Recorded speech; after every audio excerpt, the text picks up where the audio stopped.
So, I have a slightly dangerous question for you today. And I really want you to be completely, brutally honest with yourself about the answer. Ooh, okay. I'm ready. How many times have you stopped yourself from trying something genuinely fun? Like, trying to speak English at a party, or maybe joining a conversation with a group of native speakers just because you were terrified of looking silly. Oh, that is such a common feeling. Right, or to use a word you probably see all over the internet these days, how often have you stopped yourself because you were afraid of looking, cringe to other people? That is a really powerful question. It Because, is. what we are really talking about here is the ultimate barrier. Yeah. That fear of looking awkward is perhaps the single most effective wall standing between, well, exactly where you are right now and where you genuinely want to be with your language skills. I couldn't agree more. And before we go any further, I just want to say a huge, warm welcome to this deep dive. Yes, welcome everybody. If you are listening right now, I really want you to know that this is a safe, completely judgment-free space. This is a deep dive, custom tailored for you, the B1 to B2 English learner. Exactly. Our philosophy here is pretty simple, honestly. Imperfect English is not just tolerated in this space, it is actively celebrated. Oh, totally. It is the absolute undeniable proof that active growth is happening. Right. It means you are in the arena, you're doing the difficult, messy work, and every single person who pressed play today is already, quietly and bravely, doing something beautiful just by trying. That's beautifully said. So to figure out how to beat this fear of making mistakes, we have pulled together a massive stack of sources today. We really have. We are looking at behavioral psychology papers on social anxiety, linguistic studies about language acquisition, and some truly fascinating field notes from top language learning experts. It's a lot of great material. It is. And our mission today is to explore the cringe phase of growth. That universal, entirely unavoidable, and deeply uncomfortable period of being, well, visibly bad at something new before you become good at it. Because nobody skips that phase. Yeah. Nobody. But the beautiful thing our sources show us is that you don't actually need to skip it. You just need to understand how to walk through it. Yeah, exactly. But before we get into the heavy psychology stuff, I think we need to talk about that word I used a moment ago. Cringe. Ah, yes. The dreaded cringe. You see it everywhere online. But to really show you what it means for us today, I want to share a personal moment that honestly still haunts me a little bit. Oh, please do. We all have them. So it was a professional workshop. I was sitting in a room full of incredibly smart people. The presenter was talking, and I had a question. And it was a really good question. It would have added so much to the discussion. But you didn't ask it, did you? No. I just sat there. I started rehearsing the English sentence in my head over and over. And then I realized there was one specific complicated word in my question. I think it was hierarchy. Oh, there's a tough one to pronounce. Right. And I started worrying about mispronouncing it, so I panicked. Oh, the mental rehearsal trap. Yeah. The brain just spins in circles. It was paralyzing. I must have whispered the sentence to myself 20 times in my own mind. I was checking the grammar, doubting my pronunciation, swapping out the vocabulary. And your heart was probably I pounding. started sweating. My heart was actually racing. And by the time I finally felt like I had the perfect, mistake-free sentence ready to go, The speaker moved on. the speaker moved on, topic change. I chose silence instead of connection, entirely because I didn't want to risk looking foolish in front of strangers. I literally shrank in my chair. Wow. And that shrinking feeling, that is the cringe. And that feeling is so visceral. I mean, you literally feel it physically in your body, like a knot in your stomach or heat in your cheeks. Yeah, exactly. I had a very similar experience living abroad, trying to order just a simple coffee, and suddenly feeling like the entire cafe stopped breathing just to judge my accent. Oh, I know that feeling so well. But this raises an incredibly important question for our listener. Why do we do this? Why does it feel like a terrifying, high-stakes public performance every single time we open our mouths to speak a new language? Well, when you look at the behavioral psychology papers we gathered for this deep dive, they mention a term called the spotlight effect. Yes. And when I read that, I immediately imagined that awful feeling when you walk late into a quiet movie theater and you genuinely believe every single person in the dark has turned to stare at you. Is that what the research means? That is the perfect way to visualize it. The spotlight effect is a well-researched psychological phenomenon. It is essentially an invisible magnifying glass that we carry around in our own minds. Wait, so it's a trick the brain plays on us. Exactly. It's a cognitive bias, which is basically a blind spot that makes us significantly overestimate how much attention other people are paying to our mistakes, our appearance, and our behavior. Oh, wow. Your brain genuinely perceives that there is a massive, incredibly bright theatrical spotlight shining directly on you, illuminating every single grammar mistake you make. So, because of this trick of the brain, the cringe phase feels far more public and permanent than it actually is. Right. We really walk into a party believing everyone is holding a notebook, just waiting to grade our verb tenses. We do. And if we look at the evolutionary psychology sources, it makes complete sense why our brains are wired this way. Oh, really? How so? Well, thousands of years ago, when humans lived in small tribes, fitting in was literally a matter of life and death. If you looked foolish or did something unacceptable, the tribe might reject you. And if you were rejected and left alone in the wilderness, you wouldn't survive. Exactly. So your brain evolved to treat social embarrassment as a genuine physical threat to your survival. So we are literally running ancient hardware in modern times. Yep. My brain cannot tell the difference between a hungry tiger in the jungle and mixing up the past tense of a verb at a networking event.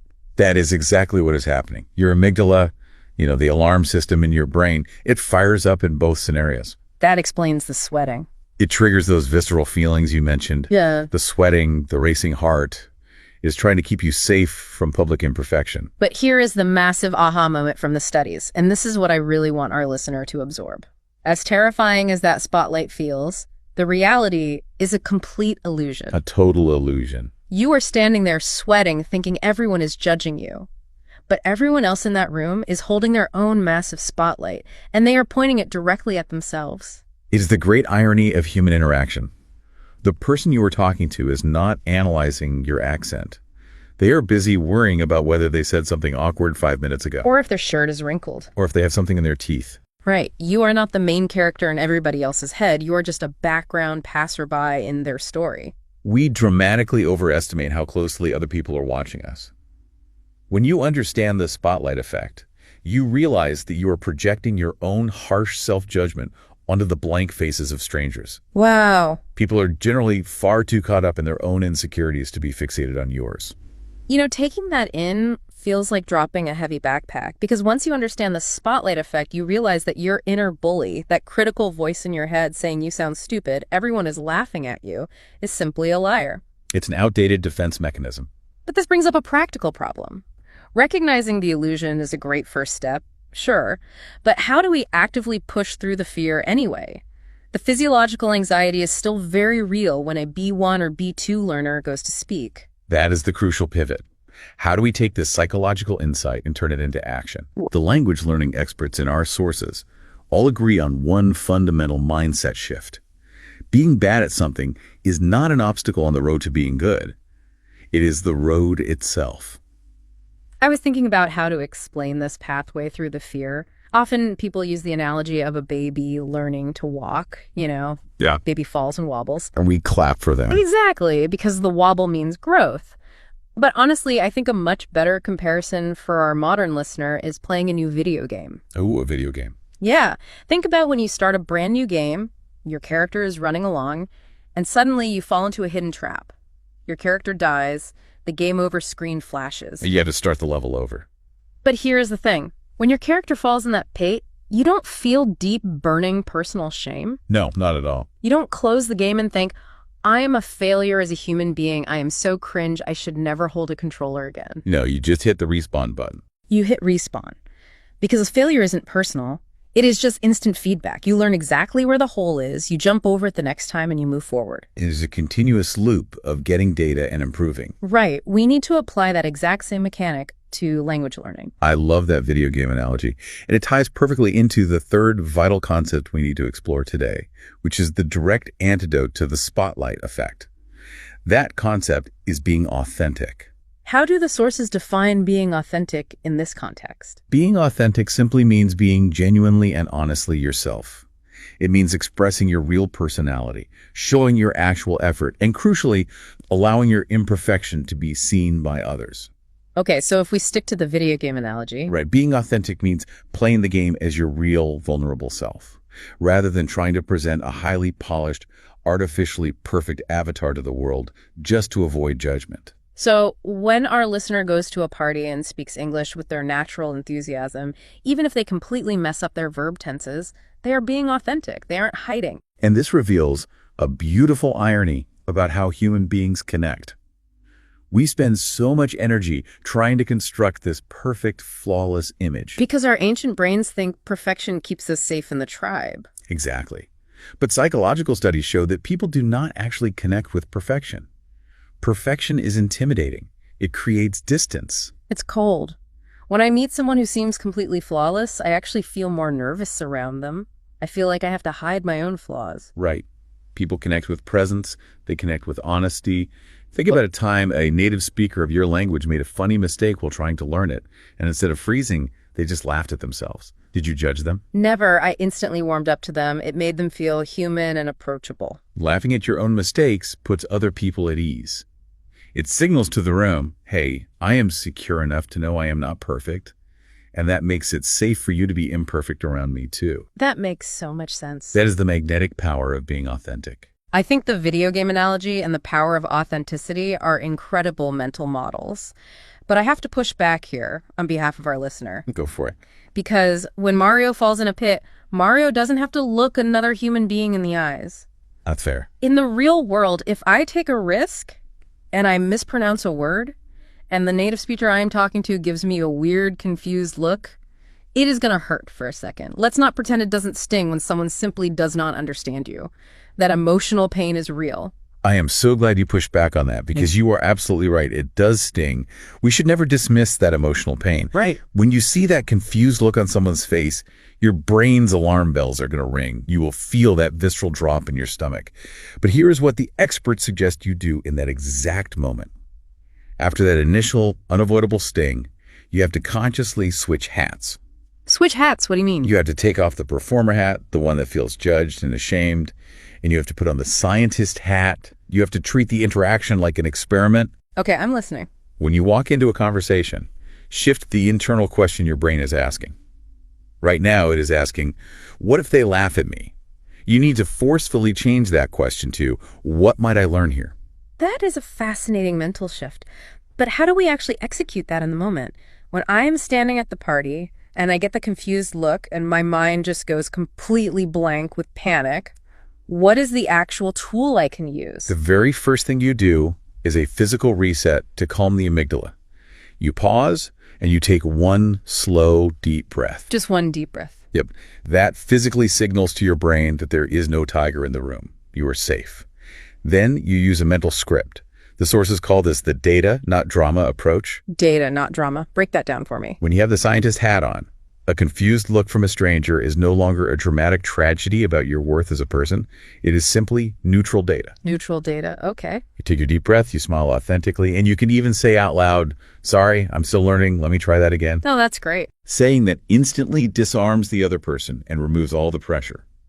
Then you look at the failure as data. It just tells you, okay, I need to adjust my pronunciation of that vowel sound, or I should find a different idiom for next time. It gives you the exact unemotional information you need to improve. Exactly. Wow. Data, not drama. That takes all the shame out of the cringe phase. It transforms an embarrassing nightmare into a very practical, manageable checklist for what to practice next. You respawn, you learn where the trap is, and you try the level again. And every time you do that, you are building a new neural pathway. You are training your brain that public imperfection is not a threat to your survival. You know, we have been using some incredibly rich vocabulary to describe this entire journey today, and I think we should slow down for a minute for a quick word tour. Oh, definitely. A word tour is a great idea. I want to make sure we explain 3 key items really clearly so the listener can absorb them and confidently use them in real everyday conversation. Perfect. Let's do it. So, word number 1 has to be cringe. We've said it a lot. It's a very informal word. It describes the intensely uncomfortable feeling of embarrassment or self-consciousness. Right, like physically shrinking in your chair. Exactly. In our context today, it's the fear of appearing awkward or, try hard in front of others during those really vulnerable early stages of learning something new. Word number 2 is the spotlight effect. This is that psychological phenomenon we talked about. The invisible magnifying glass. Yes, the invisible magnifying glass that makes the cringe phase feel far more public and permanent than it actually is. Because again, we significantly overestimate how much attention others are paying to our mistakes. And word number 3 is authentic. This means being genuinely and honestly yourself, expressing your real personality, your actual effort, and your imperfection. Rather than performing a polished, risk-free version of yourself just to avoid judgment. Exactly. And like we said, that authenticity is what actually makes you magnetic to other people. It really is. So let's bring all these incredible insights together for our listener as we wrap up this deep dive. We have covered a lot of ground today. We really have. We looked at the illusion of the spotlight effect and how to recognize that everyone is too worried about themselves to judge you. We explored the evolutionary roots of the inner bully. We talked about replacing the fear of cringe with the magnetic power of being authentic. And finally, we discussed the very practical tool of taking a deep breath, putting on the scientist hat, and choosing data over drama. It is a profound shift in how you navigate the world. It truly is. The ultimate takeaway from all our sources today is this: there is simply no shortcut through the cringe phase. You cannot bypass it. You only have two choices in your language learning journey. Just two. You can either choose to walk through the awkwardness with courage, accepting the stumbles and the confused looks as the necessary cost of admission, or you can choose to stand permanently on the outside, completely safe from judgment, but living with the heavy regret of never truly participating. Every single awkward, messy conversation that you willingly push through is real, measurable, irreversible progress. Irreversible is the perfect word. Okay. Once you prove to your brain that you can survive the cringe, you cannot unlearn that courage. And I want to leave you, our listener, with a very warm but very bold reminder. I want you to think about the most fluent, confident, inspiring English speaker you have ever admired. Maybe it is a colleague at work, a public figure you watch on YouTube, or a close friend. Okay. I can promise you with absolute unquestionable certainty that they were once exactly where you are right now. 100%. They were all beginners once. They were stumbling over their verb tenses. Yeah. They were intensely self-conscious about their accents. They were absolutely convinced that everyone in the room was watching them and judging them. Because of the spotlight effect. Exactly. The only real difference, the only thing separating them from you, is simply the decision to keep walking through the cringe phase instead of turning back. Which brings us to a challenge. If we want to turn all this psychological insight into real-world action, we cannot just sit here and think about it. We have to test it. We have to play the game. Right. So as you go into your week, I want to leave you with a final provocative thought. I challenge you to find one small way this week to be silly on purpose. Silly on purpose. I love the sound of that. Step out of your safe zone intentionally. Wear that brightly colored shirt you usually think draws too much attention. Send a messy, unedited voice note in English to a friend instead of a perfectly typed text. Oh, that's a great one. Or go back to that networking event we talked about, walk up to a stranger, and say an English phrase even if you're only 50% sure it is correct. Put on the scientist hat and run the experiment. Run the experiment. Test the waters and see for yourself. Does the world actually reject you? Does the spotlight burn you? Or does the world simply welcome your genuine, authentic effort with a smile? The only way to find out is to embrace the cringe. I couldn't have said it better myself. Your challenge this week is set. Run the experiment, face the spotlight, and realize it is just a shadow. Thank you so much for joining us in this safe space today. Until next time, keep embracing the wobble. And keep growing.